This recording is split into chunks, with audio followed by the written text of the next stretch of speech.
네, 오늘의 정치권 이슈 최창렬 용인대 특임교수, 이종훈 정치평론가 두 분과 이야기 나눠보겠습니다. 어서 오십시오. 안녕하세요. 안녕하세요. 일단 어젯밤 있었던 민주당의 경선 결과부터 한번 짚어보겠습니다. 박광온, 윤영찬 등 비명계 현역 의원들 대거 탈락했는데 이번 경선 결과 어떻게 보셨는지요? 먼저. 이 언론적인 신문 헤드라인 보니까 비명 행사 이런 얘기를 많이 하는데 어제 간밤의 비명 행사 이런 식이에요. 비명 행사의 밤이다 이렇게 그렇게도 표현을 했던데 친명 비명 간의 이 공천 잡음이 계속되고 있어요. 지금 친명 친문도 그렇고 지금 3월 벌써 7일인데 어느 정도 이게 빨리 국면이 끝나고 새로운 국면으로 이제 전환하고 싶은 게 민주당의 생각일 텐데 오늘 이제 보니까 강병원, 박광원, 윤영찬, 김한정 이런 의원들 전부 비명계예요, 이른바. 그러니까 그런 얘기 안 나올 수가 없죠. 또 광진갑의 전해숙 의원도 탈락을 했어요. 경선입니다만. 또 용인병의 정춘숙 의원도 탈락을 했고 이런 상황이니까 아무튼 이제 비명 행사란 말이 나올 법도 해요. 근데 이제 김의겸 의원은 또 이제 탈락을 했어요. 김의겸 의원이야말로 대표적인 친명이죠.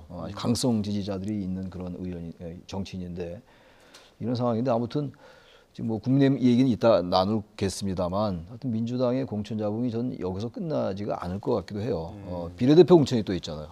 비례대표 공천이 지금 특히 이제 국민의힘에 비해서 민주당의 이 구성이 좀 복잡해 보이잖아요. 새진보연합이 있고 또 진보당이 있고 이런 상황이기 때문에 이 공천 잡음이 비례 공천에 또 나오게 되면 시간이 너무 없습니다 지금.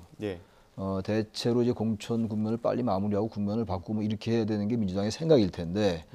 좀처럼 이제 거의 이제 30일밖에 안 남았어요. 거의 이제 32, 3일 남았는데 언제 이 도대체 공천 국면 마무리하고 이른바 민주당의 입장에서 정권 심판론을 다시 이제 불을 지펴서 여러 가지 윤석열 정부의 실정, 불통 이런 걸 부각을 시켜야 될 텐데 시간이 너무 없는 게 아닌가. 왜냐하면 어제 또 무더기로 이렇게 되다 보니까 이게 또 가뜩이나 그 공천 이 파동이라는 게 연이어 계속되고 있는 상황인데 언론이 이렇게 쓰고 있잖아요 지금.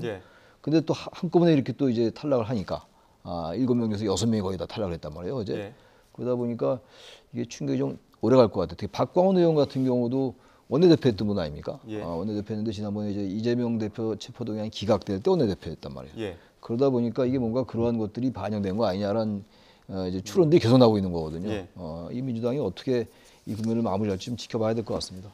말씀하신 것처럼 비명계 현역 의원들의 대거 탈락 그리고 또 은평을 같은 경우에는 김우영 강원도당위원장이 이제 공천이 확정이 되면서 이런 부분도 좀 논란이 되는 것 같고요.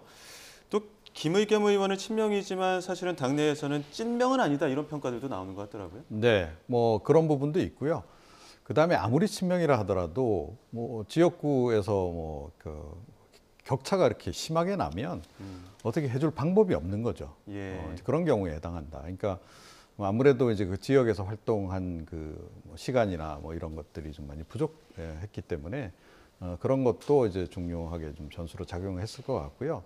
또 김의겸 의원 같은 경우에 너무 또 강성 발언을 많이 쏟아내는 바람에 그 동안에 좀 논란도 여러 차례 된 적이 있잖아요. 그런 부분도 유권자들이 조금 부담스럽게 생각했던 게 아닌가. 특히 이제 그 민주당 지지층에서 그런 부분이 이제 작용한 것 같고.